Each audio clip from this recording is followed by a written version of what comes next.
Welcome to the James A. Hendrick School of Leadership. Today I'm with my friend Carter, and our topic today is the communications of Harris. As we all know, it's election time, early voting, and she is getting more desperate in her rhetoric. Carter, how as we as conservative American citizens avoid her rhetoric, as well as any friends' ideas that go towards that rhetoric? Well, to be honest, I think there's a level of avoiding it, but at the same time, there's also a level of confronting it. I think the best way to keep that rhetoric from spreading is to give your rhetoric to the people that believe it.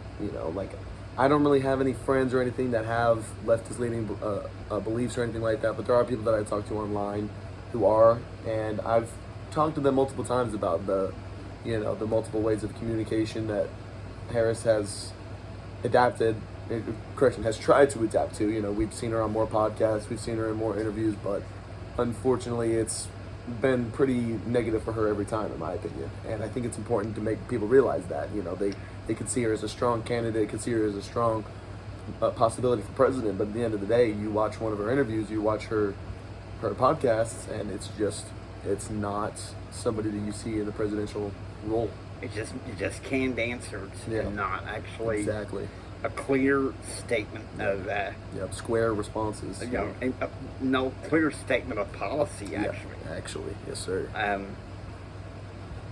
What can we, as conservatives, do to kind of help us during this time when the degenerate culture has such a vitriolic and almost icy rhetoric towards conservatives? I think it's all a matter of maintaining personality. A lot of the reason that everything is so degenerative is because emotions get involved, and it really kind of tears down any sort of constructive conversation you would have with somebody. I mean, keeping emotions out of a conversation, keeping it professional, keeping it direct is the best way to have a conversation and make your viewpoints heard, while also trying to hear the viewpoints of people you don't agree with. And I think nowadays people start hearing talking points and arguments that they don't appreciate, that they don't agree with, and they immediately want to get angry, they immediately want to try to bring emotions into it, they want to try to name call, and they want to try to get down into the degenerative aspects and having a debate, when I really think it's more about having a conversation, about understanding a person's viewpoint, and at the end, if you can't agree on something, then at least being able to agree to disagree is the strongest capability we have is in terms of communication. I think that's a great idea. I was walking into the church, and I was talking to my soon-to-be fiance, and she said, politics shouldn't be an emotional decision. Yep. You stand for who you stand for. Yep. However, the left has attached so much emotion involved. How can we kind of cloud out or put out the emotions so that we're not so bothered by it when we go to the polls? That's a good question, because I find myself sometimes it's hard to keep your composure, to keep your emotions in check whenever you're having those kind of conversations, or even listening to other people have those kinds of conversations.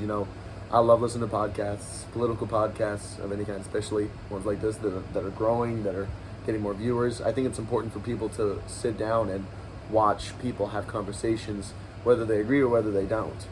And the ability to keep emotions out of a conversation can be difficult. I'll be the first one to admit that. But it's all a process. The more conversations we have, the more deep we try to get into the minds of the people we don't agree with, the easier it'll be. I mean, it's all, even in terms of professions, the best way to get good at something is to practice. And I think it's important to keep trying to have conversations with people you don't agree with, especially in times like this when, it seems like this is a make or break kind of election. Kamala Harris at her rallies is asking people to Google Project 2025. Yeah. And I've looked it up myself, and it's quite a long document. Absolutely it is. How can conservatives be more informed about Project 2025? I think the best way to be informed about it is to understand the basics. I mean, the idea of Project 2025 is the idea of hundreds of conservative Congress members, House of Representative members, Senate members. That there's many different right-leaning individuals who have put their own ideas into Project 2025.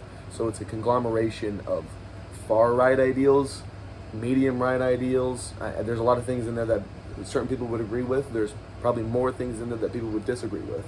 But I think it's important to understand that it's a conglomeration of ideas put together by mostly conservative individuals in our Congress. And I think it's important to understand the individuals and to understand the individual ideas that are set forth. But it's also important to realize, Kamala Harris will also sit there and say that it's Trump's agenda. Trump's agenda is 2025. It's his 2025 agenda. And he has already said multiple times that he has nothing to do with Project 2025, that he hasn't even read it, that he doesn't want to have anything to do with it because he knows how divisive it can be, especially once people get into it and start reading it themselves. Me, personally, I haven't read the entire thing. I would like to, but also the idea of trying to read each individual aspect of the project itself just seems like it would be a long haul, especially whenever I already have my own beliefs about immigration, education, things of that nature. I think one of the reasons why liberals are so reactively informed is that, honestly, I can see practically that Trump had nothing to do with Project 2025. Yeah. Because Jordan, your mom's at y'all's house, okay? Okay. But anyway, the issue is, how can we basically shut off the constant propaganda machine that the left seems to be vamping up this election season? I think it's all about, if you had asked me 6 months ago, I would say to keep in it, to keep looking into the narrative, even if you don't agree with it. But I'm getting into the mindset now that it's important to get that free time, to put down the computers, put down the TV, put away the phones, turn off the TVs, get outside, get some fresh air. I think it's important to realize that although this election seems like it may be a make or break situation, America has been through very, very, very hard times. And I don't think that this is going to be the end of America, depending on which way the election goes. I think it's a matter of understanding that this world is heated. This world can be very hard to argue in, but it's important to understand that life is very finite, and we have to appreciate what we have around us, to appreciate the things that we have in our lives. And then once we understand that, once we get a little break from the whole rhetoric, the whole propaganda, we can come back into that world with a fresh mindset, a fresh belief that this country is great. The people in this country are great. Americans themselves are great. And the people around us are a gift from God. And we should be able to adopt that mindset and bring it into our argument that we have, which will inevitably come whenever we run into people that don't have the same mindset that we do. So folks, back up from your devices. Yeah. Especially this time of year. Absolutely. Halloween, holidays coming. Mm-hmm. Step aside from all the emotionality. Absolutely. Spend time with those that you love and you care about. Because I gotta say this myself. I got drawn in all the emotionality. Absolutely. And I had to call my girl this late this morning. And she's like, hey, calm down. Mm-hmm. We got this. It's important. I'll get you to the polls next week. We'll spend some time together.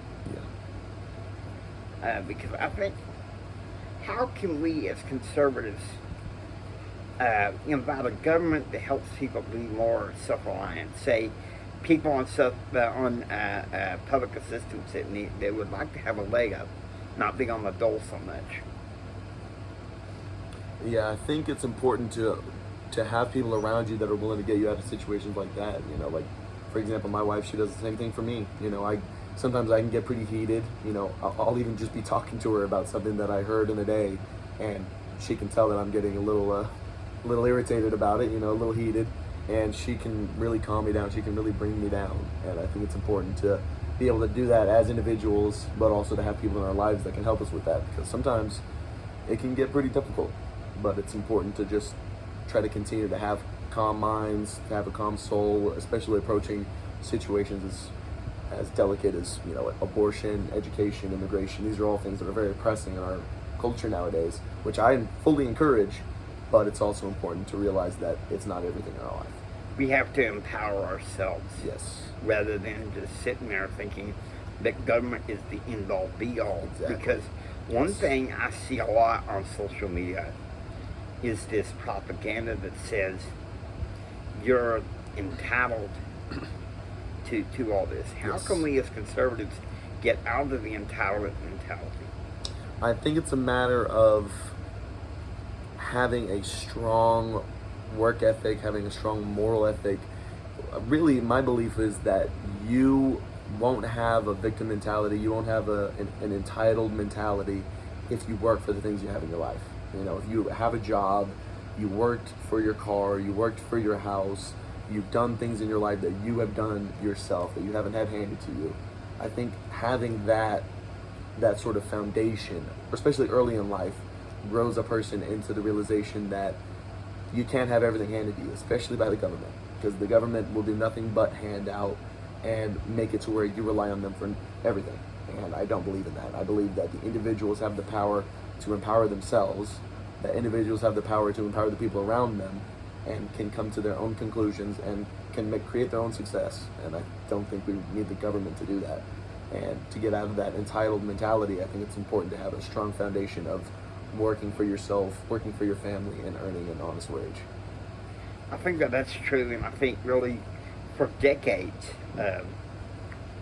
from say the silent generation onwards, Yep.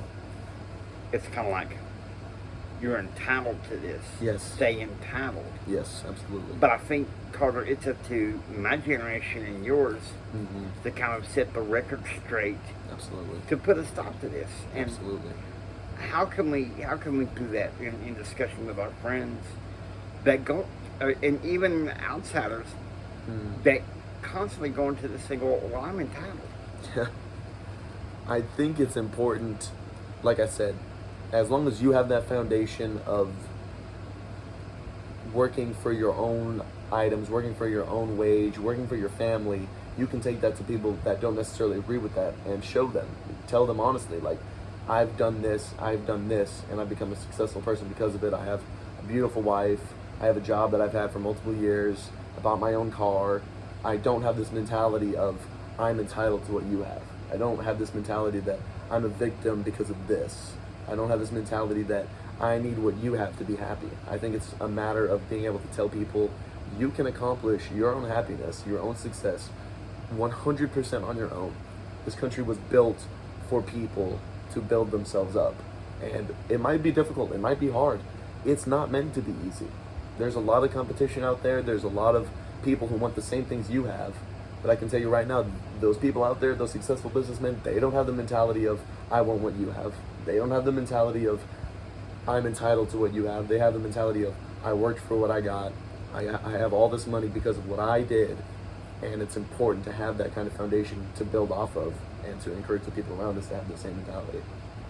You know, I think one of the best things that we can do is just build our lives. Yes. To be our own men and women. Absolutely. And realize that life is not just about us. It's Yes. about the people around us that Yes. we care about. Thank you for showing up for this interview, Carter. I Absolutely, appreciate you Jimmy. being there. Absolutely, Jimmy. I really appreciate the opportunity. Any chance I get to come out and talk and speak in front of your viewers and everything, it's a great opportunity, and I appreciate it. Thank you. This is the James A. Hendrick School of Leadership. If you like what you're seeing, please subscribe, become a part. James A. Hendrick School of Leadership Classroom. Until next time, please keep up your hope and your faith. Yes. Jesus says we'll all be okay. Yes. And take care and be proactively informed. Remember Yes. this from the bottom of our hearts. We love you. Love everybody. Absolutely.